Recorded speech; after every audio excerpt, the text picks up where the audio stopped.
Good morning students. Today we discuss the next topic, that means resonance structure and dipole moment. In this lecture we should discuss about the firstly resonance structure. In the resonance structure, firstly बच्चे क्या है कि it is often observed that the Lewis structure means क्या है बच्चे, सबसे पहले आप ये सुनो कि जो बेटा लुईस स्ट्रक्चर था ना, तो मैंने आपको पिछले बार लिमिटेशंस में क्या बताया था, लुईस स्ट्रक्चर्स हमें पूरी तरह से क्या नहीं बता पाया, स्ट्रक्चर के मतलब कि किसी भी मतलब कि आप मान लो कि ऑक्सीजन ऑक्सीजन के साथ जुड़ा हुआ है, नाइट्रोजन नाइट्रोजन के साथ जुड़ा हुआ है, हाइड्रोजन हाइड्रोजन के साथ जुड़ा हुआ है, या बाकी कोई मॉलिक्यूल है, ठीक है बच्चे, जैसे एफ के साथ जुड़ा हुआ। तो ये हमें ये नहीं बता पाया, ये हमें सही से बच्चे ये नहीं बता पाया कि इनके बीच में जो स्ट्रक्चर फॉर्म हो रहा है वो कैसा है, इनके बीच में स्टेबिलिटी है, मतलब इनके बीच में स्ट्रक्चर के बारे में नहीं पता, इनके स्टेबिलिटी के बारे में नहीं बता पाया, ठीक है बच्चे।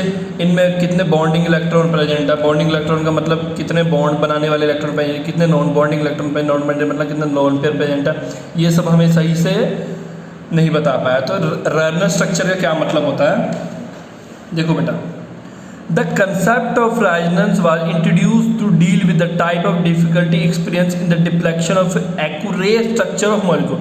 मतलब accurate structure of molecule पता करने के लिए हमने क्या किया, concept of resonance को introduce किया।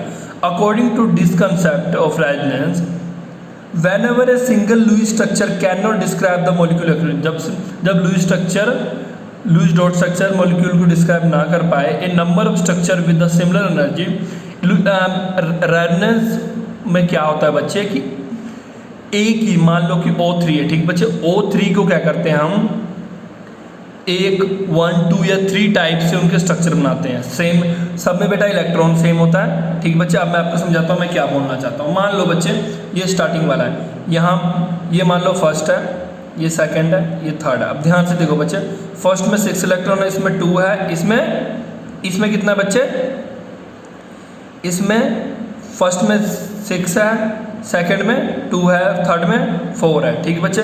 मैंने क्या किया बच्चे, अब ध्यान से सुनो, मैंने क्या किया, ये देखो मैंने क्या किया बच्चे, यहाँ से ये लोन पेयर यहाँ शिफ्ट किया।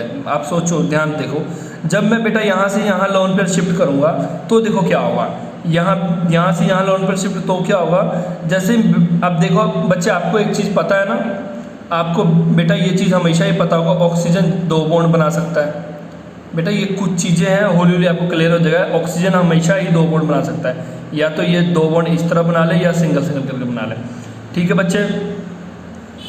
तो बच्चे सबसे पहले स्ट्रक्चर देखो, ये वाला स्ट्रक्चर देख रहे हो ना, इसमें क्या है बेटा, 6 इलेक्ट्रॉन यहाँ प्रेजेंट है, 2 यहाँ पे। अब बच्चा ध्यान सुनो, जैसे ही आप यहाँ से ये लोन पर यहाँ शिफ्ट करोगे, क्या होगा बच्चे, ये वाला जो ऑक्सीजन है बेटा अनस्टेबल हो जाएगा। अनस्टेबल मतलब कि इसको प्रॉब्लम, इसके सामने प्रॉब्लम आने लग पड़ेगी, बिकॉज ये जितना बॉन्ड बना सकता है उससे ज़्यादा बॉन्ड हो जाएगा इसके पास, ठीक है बच्चे। मतलब क्या है कि अगर बेटा ये 2 बॉन्ड बना सकता है, अब बच्चे आप बोलोगे सर 2 बॉन्ड बना सकता है, यहाँ 3 बॉन्ड क्यों है बच्चे, यहाँ 3 बॉन्ड इस करके है क्योंकि यहाँ पे बेटा कोई ना कोई चार्ज आएगा, या पॉजिटिव या नेगेटिव। अब मान लो कि आपको बेटा 2 चाहिए, आपको 200 रुपीज़ चाहिए, आपके पापा ने आपको 1000 दे दिया, इसका मतलब क्या हुआ, आपके पास कौन सा चार्ज आ जाएगा, नेगेटिव का। इसका मतलब जितना चाहिए तो उससे ज़्यादा मिल गया। और आपको 200 चाहिए और आपके पापा ने 100 दे दिया, तो क्या होगा, आपके पास जितना चाहिए उससे कम, इसका मतलब आपके पास पॉजिटिव चार्ज आ जाएगा। इन साइंस ऑफ केमिस्ट्री में ऐसे पढ़ते हैं ना। इसका मतलब अगर यहाँ पे बेटा 3 बॉन्ड है, यहाँ पे मतलब कोई ना कोई चार्ज आएगा, या पॉजिटिव या नेगेटिव, और डिपेंडिंग अपॉन इसके पास ज़्यादा है कि कम, ठीक है बच्चे। मतलब मान लो कि पहले ही इसके पास ज़्यादा है, इसके पास 3 बॉन्ड है, ठीक है बच्चे। अगर 3 बॉन्ड है मतलब यहाँ नेगेटिव चार्ज है, ठीक है बच्चे। इसका मतलब क्या, अगर यहाँ नेगेटिव चार्ज है तो क्या होगा, अगर पहले नेगेटिव चार्ज है, अब और नेगेटिव चार्ज या और कुछ बर्दाश्त नहीं कर सकता, क्या होगा, बाई चांस यहाँ से यहाँ बॉन्ड शिफ्ट हुआ, जैसे ही यहाँ से इसने लोन पर यहाँ से यहाँ शिफ्ट किया बच्चे, क्या प्रॉब्लम क्रिएट हो गया, ये अनस्टेबल होने लग पड़ा है। इसने उसी के साथ ही यहाँ से इसको यहाँ शिफ्ट कर दिया। अब ध्यान से देखो, पहले स्ट्रक्चर में पहला, दूसरे, तीसरे, पहले पे 6 इलेक्ट्रॉन था, दूसरे पे 2 और तीसरे पे 4। अब इसमें देखो, और ध्यान से देखो बच्चे, इसमें 6 था, इसमें 4 हो गया, 2 इसमें रह गया, और ये 6 हो गया। मतलब ध्यान से देखो, और डबल बॉन्ड की पोजीशन भी चेंज हो गई, यहाँ पे 2 3 के बीच में, यहाँ पे 1 2 के बीच में हो गया, 1 और 2 के बीच में हो गया, ठीक है बच्चे। तो अब देखो, अब ध्यान से आप देखोगे ना बच्चे, अगर इलेक्ट्रॉन काउंट करोगे, इलेक्ट्रॉन काउंट करो 4 6 7 8 9 10 11 12, यानी कि इसमें मान लो 12 इलेक्ट्रॉन है, इसमें भी काउंट करोगे टोटल 12 इलेक्ट्रॉन है। इसमें भी आप अगर बॉन्ड काउंट करोगे तो 1 2 और 3, इसमें 1 2 और 3, इसमें भी अगर डबल बॉन्ड देखो एक है इसमें डबल बॉन्ड, यानी कि बेटा इसमें बॉन्ड्स बराबर होंगे, इलेक्ट्रॉन बराबर होंगे। बस क्या होगा, मान लो कि नेगेटिव चार्ज पहले इस ऑक्सीजन के पास था, तो अब नेगेटिव चार्ज किसके पास आ जाएगा, इस ऑक्सीजन के पास आ जाएगा। ठीक है बच्चे, मतलब क्या होता है, बस नेगेटिव और पॉजिटिव चार्ज क्या होता है, चेंज हो जाता है। मान लो पहले इस पे था तो अब इस पे आ जाएगा नेगेटिव चार्ज। ठीक है बच्चे, अगर मैं पोजीशन चेंज करता हूँ, इस ऑक्सीजन के यहाँ से यहाँ भेजता हूँ, तो आप खुद देखो ना, ये वाला ये बोलेगा भाई मैं अनस्टेबल हो रहा हूँ, इससे साथ के साथ ये वाला बॉन्ड यहाँ शिफ्ट कर देगा। ठीक है बच्चे, बस हाइब्रिड स्ट्रक्चर में ऐसे ही होता है कि सब कुछ सेम होता है। ठीक है बच्चे, अगर नेगेटिव चार्ज पहले वाले ऑक्सीजन पे है एक में, तो दूसरे में क्या होगा, दूसरे में क्या होगा, नेगेटिव चार्ज तीसरे वाले पे हो जाएगा। ठीक है बच्चे, इसी तरह बच्चे आप इस ऐसे और इस तरह भी लिख सकते हो। कैसे बच्चे, मैंने क्या किया, ऑक्सीजन ऑक्सीजन ऑक्सीजन, मुझे पता है कि एक तरफ डबल बॉन्ड आएगा, एक तरफ सिंगल बॉन्ड आएगा, और कहीं एक पे नेगेटिव आएगा, कहीं एक पे पॉजिटिव आएगा। ठीक है बच्चे, मैंने क्या किया, इसको प्रॉब्लम ही दूर कर दिया। मैंने क्या किया, मैंने डॉट डॉट डाल दिया। डॉट डॉट का मतलब क्या है कि यहाँ पे भी नेगेटिव चार्ज हो सकता है, यहाँ पे भी हो सकता है, यहाँ भी पॉजिटिव चार्ज हो सकता है, यहाँ भी पॉजिटिव चार्ज हो, मतलब डॉट डॉट का मतलब हो गया कि ये कहीं भी हो सकता है। और डॉट डॉट का मतलब ये भी होता है कि ये जो नेगेटिव और पॉजिटिव चार्ज है, ये पूरे के पूरे O3 पे अच्छे से फैला हुआ है। ठीक है बच्चा, इसे बोलते हैं रेजोनेंस हाइब्रिड स्ट्रक्चर। ये देखो, ये 3 तरह के स्ट्रक्चर बना लिए, ऐसे बन सकता है, ऐसे बन सकता है, ऐसे बन सकता है। अब क्लियर हुआ आपको। और देखो क्या बोल रहा है ये, resonance structure and their hybrid structure, that is the structure 3 represent the structure of O3। और ध्यान से देखो बच्चे, ये जो स्ट्रक्चर 3 है, ये स्ट्रक्चर 1 को भी रिप्रेजेंट कर रहा है, स्ट्रक्चर 2 भी, यानी कि अब इसमें मैंने डॉट डॉट डाल दिया, मतलब पॉजिटिव और नेगेटिव चार्ज कहीं भी आ सकता है, यहाँ भी आ सकता है, यहाँ भी आ सकता है, यहाँ भी आ सकता है, यहाँ भी आ सकता है। ये डॉट डॉट का मतलब ये हो गया कि ये पूरी तरह से सब पे फैला हुआ है इक्वली।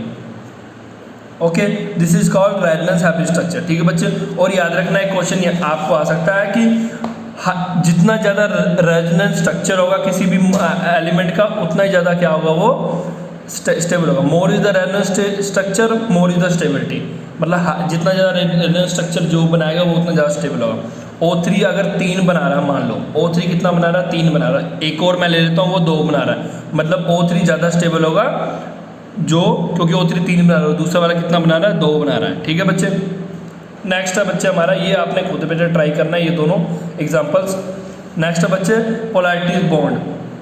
पोलैरिटी का मतलब क्या होता है बच्चे, मैं आपको 2 तरह समझाता हूँ। मान लो बच्चे H और H ने बॉन्डिंग किया। सबसे पहले तो ये सुनो, कोई भी चीज़ बॉन्डिंग कब करता है, जब म्यूचुअली शेयरिंग ऑफ इलेक्ट्रॉन होता है। मतलब H ने भी इलेक्ट्रॉन दिया, इसने भी इलेक्ट्रॉन दिया। इसका मतलब क्या, ध्यान से देखो, अगर ये इस तरह की बॉन्डिंग हुई, तो इस तरह की बॉन्डिंग में बच्चे क्या है कि इलेक्ट्रॉन दोनों के न्यूक्लियस के पास प्रेजेंट है। ठीक है बच्चे, अगर ये दोनों आपस में लड़ाई करके चल भी जाएंगे तो दोनों अपना अपना इलेक्ट्रॉन ले जाएंगे। बट इन केस ऑफ बच्चे जब HCl बॉन्ड बनाता है, अब आपको पता है बच्चे Cl क्या है, काफ़ी ज़्यादा इलेक्ट्रोनेगेटिव है। Cl is a highly electronegative atom. तो बच्चे खुद सोचो ना, जो हाईली इलेक्ट्रोनेगेटिव है, मतलब जिसको सिर्फ एक इलेक्ट्रॉन चाहिए, मतलब क्या है, जब बेटा ऐसा बॉन्ड बनता है ना, जब ऐसा बॉन्ड बनता है ना HCl के बीच में, और याद रखना कि H का साइज इतना है और Cl का साइज क्या है, इतना बड़ा है। जब ऐसा बॉन्ड बनता है ना, तो Cl अपना इलेक्ट्रॉन तो अपने पास ही रखता है, साथ में जो हाइड्रोजन का इलेक्ट्रॉन भी है वो भी अपने पास खींच के रखता है। ठीक है बच्चे, ये एरो इंडिकेट कर रहा है कि इलेक्ट्रॉन कौन खींच के रखता है। अब देखो बेटा, इसमें क्या होता है कि Cl जो होता है बेटा, due to their high electronegative nature, ये क्या करता है, दोनों इलेक्ट्रॉन को अपने तरफ खींच के रखता है। ठीक है बच्चे, और कभी भी अगर ये बॉन्ड टूटता, आपने ध्यान दिया होगा, जब भी HCl का बॉन्ड टूटता क्या बनता है, H पॉजिटिव और Cl नेगेटिव बनता है ना। इसका मतलब क्या करता है, जब भी कहीं इन दोनों की लड़ाई हो जाए ना, ये भाई हाइड्रोजन का बॉन्ड इलेक्ट्रॉन भी लेके चल जाता है, बोलता है ठीक है तो दोस्ती तोड़नी तोड़ ले, मैं तेरा इलेक्ट्रॉन लेके चला। क्यों लेके जा पाता है, क्योंकि इसका जो होता है बेटा इलेक्ट्रोनेगेटिव काफ़ी ज़्यादा होता है। ठीक है बच्चा, अब यहाँ पढ़ो, सबसे पहले आपने क्या लिखना है, जो मैं अंडरलाइन कर रहा हूँ उतना ही आपने कॉपी भी लिखना है कि व्हेन कोवलेंट बॉन्ड फॉर्म, मतलब H2O2 Cl2 में क्या होता है, इलेक्ट्रॉन पेयर जो शेयर होता है दोनों में बच्चे क्या होता है, बराबर शेयर होता है। ठीक है बच्चा, इसलिए जो इलेक्ट्रॉन प्रेजेंट है दोनों में आइडेंटिकल न्यूक्लियस के पास प्रेजेंट है। बट इन केस ऑफ क्या होता है, जब हम HF बॉन्ड बनाते हैं, हाइड्रोजन फ्लोराइड बॉन्ड बनाते हैं या HCl बनाते हैं, तब क्या होता है बेटा, शेयर पे electron between two atom get displaced more towards किसके तरफ होता है बच्चे, Cl की तरफ होगा या फ्लोरीन की तरफ होगा, क्योंकि बच्चे सबसे पहले क्या है, क्यों यहाँ पे HF की बात हो रही है, क्योंकि इसमें F की तरफ क्यों है, ड्यू टू F क्या है, ज़्यादा इलेक्ट्रॉन एक्टिव है, ठीक है बच्चे, देन किसके, हाइड्रोजन के मुकाबले। ऐसे रिजल्ट क्या होगा, और जब ऐसा कोई केस आ जाए तो बेटा ऐसे बॉन्ड को क्या बोलते हैं, covalent bond is polar covalent bond. ऐसे बॉन्ड को क्या बोलते हैं बेटा, पोलर कोवलेंट बॉन्ड बोलते हैं। और जो पीछे वाला जो HH के बीच में था, वो जिनमें बराबर बराबर शेयरिंग होती है, उनको क्या बोलते हैं, कोवलेंट बॉन्ड। और ऐसे बॉन्ड को बोलते हैं जिनमें इलेक्ट्रॉन एक तरफ ज़्यादा झुका होता है, उसको बोलते हैं पोलर कोवलेंट बॉन्ड, ठीक है बच्चे, ध्यान दो। एज ए रिजल्ट क्या होता है, the molecule possesses dipole movement, इससे क्या होता है बच्चे, molecule possesses dipole movement be defined as the, और ये कैसे डिफाइन करता है, product of the magnitude of charge and the distance between the centres of positive और नेगेटिव चार्ज। ये आपका डेफिनेशन हो गया डायपोल मूवमेंट का, ठीक है बच्चे। डायपोल मूवमेंट आप कैसे लिखोगे, डायपोल मूवमेंट बराबर होता है बेटा चार्ज गुना डिस्टेंस सेपरेशन। एक तो बेटा चार्ज कितना है दोनों के बीच में और कितने डिस्टेंस से सेपरेट है, ठीक है बच्चे। और ये जो एरो इंडिकेट का मतलब, ये अगर ऐसा कोई एरो आपको दिख जाए, इस एरो का मतलब होता है इलेक्ट्रॉन, अब मान लो HCl के बीच में ऐसा एरो है तो इसका मतलब इलेक्ट्रॉन ज़्यादा किसके पास है, Cl के पास है, ठीक है बच्चे।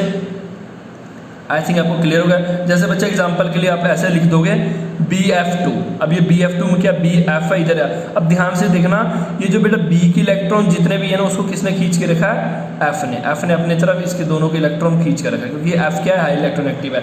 इसी तरह बच्चे अगर आप इसमें देखोगे, और बच्चे इसमें आप डायपोल मूवमेंट भी पढ़ रहे हो, ठीक है बच्चे। अब देखो बच्चा, अब ये Bf3 है, इसने ये क्या इंडिकेट कर रहा है, ये इसने अपने तरफ, इसने अपने तरफ खींच के रखा है, ठीक है बच्चे। अब ध्यान दो, अगर मैं डायपोल मूवमेंट बेटा, अगर मैं बच्चे डायपोल मूवमेंट को कैलकुलेट करूँगा, डायपोल मूवमेंट का मतलब क्या होता है, कितना चार्ज। अब डायपोल मूवमेंट का मतलब क्या होता है बच्चा, कि इस पर कितना चार्ज है, ठीक है बच्चे। तो अब देखो charge into distance, dipole movement क्या था, चार्ज इंटू डिस्टेंस। अब खुद सोचो बच्चों, डायपोल मूवमेंट का मतलब क्या है। अगर मान लो एक A है, इस तरफ X है, ठीक है बच्चे। डायपोल मूवमेंट समझ लो क्या होता है, ये और X है, ठीक है बच्चे। इसका मतलब क्या है कि इसने इलेक्ट्रॉन अपने तरफ खींच के रखा है, ये कुछ ना कोई डायपोल मूवमेंट क्रिएट कर रहा है, कोई ना कोई डायपोल मूवमेंट इसने अपने तरफ डायपोल। अब खुद देखो बच्चे, ये दोनं क्या है, ऑपोजिट डिस्टेंस में, ये दोनों क्या ऑपोजिट डिस्टेंस में, मतलब जितना डायपोल मूवमेंट ये क्रिएट कर रहा है उतना डायपोल मूवमेंट ये क्रिएट कर रहा है। और ध्यान से देखो, अगर ऑपोजिट डायरेक्शन में है, मतलब कि ये क्या होगा, माइनस होगा। इसका मतलब इसमें डायपोल मूवमेंट क्या होगा, 0 होगा। क्यों बच्चे, ये दोनों एक दूसरे को क्या कर रहे हैं, कैंसिल कर रहे हैं। जितना डायपोल मूवमेंट ये वाला x1 क्रिएट कर रहा है, उतना डायपोल मूवमेंट x2 क्रिएट कर रहा है, बिकॉज दोनों क्या है, नेगेटिव उल्टे डायरेक्शन में है। इसका मतलब क्या है, ये डायपोल मूवमेंट इस डायपोल मूवमेंट को क्या कर रहा है, कैंसिल कर रहा है, ठीक है बच्चे। इसलिए यहाँ पे देखो ध्यान से, अब ये देखो बच्चे, ये इसका डायपोल मूवमेंट क्या होगा बच्चे, 0 होगा। बट इन केस ऑफ इसके आलो, अब ये देखो O ने क्या किया, H के इलेक्ट्रॉन को अपनी तरफ खींच कर, इसमें भी O ने क्या किया, H के इलेक्ट्रॉन अपनी तरफ। अब ध्यान देखो, ये दोनों क्या है, सेम डायरेक्शन में। जब बच्चे कभी भी सेम डायरेक्शन में हो तो डायपोल मूवमेंट ऐड होगा, जब ऑपोजिट डायरेक्शन में हो डायपोल मूवमेंट माइनस होगा, ठीक है बच्चे, माइनस होगा, सॉरी यहाँ माइनस का साइन है, माइनस होगा। अब जब इन दोनों में ऐड होगा तो डायपोल मूवमेंट तेरे पास, हमारे पास कोई ना कोई आएगा, ठीक है बच्चे। अब ये कुछ डायपोल मूवमेंट कुछ चार्ज लगा रहा है, ये वाला, ये दोनों मिलके इस तरफ, और ये दोनों क्योंकि सेम डायरेक्शन में है तो ये दोनों क्या हुआ, ऐड हो गए। और इसी तरह ये ऑपोजिट डायरेक्शन में तो ये डायपोल मूवमेंट क्या हुआ, इसका 0 हो गया, ठीक है बच्चे। आई थिंक क्लियर हो गया होगा आपको। ओके बच्चे, इन द नेक्स्ट लेक्चर बच्चे हमने पढ़ना है VSEPR theory. Most important topics है वेस्पर थ्योरी, कुछ टॉपिक्स है जो हाईली इंपॉर्टेंट है, जो पेपर में पूछा ही जाता है हर बारी। तो बेटा थैंक यू फॉर टुडे।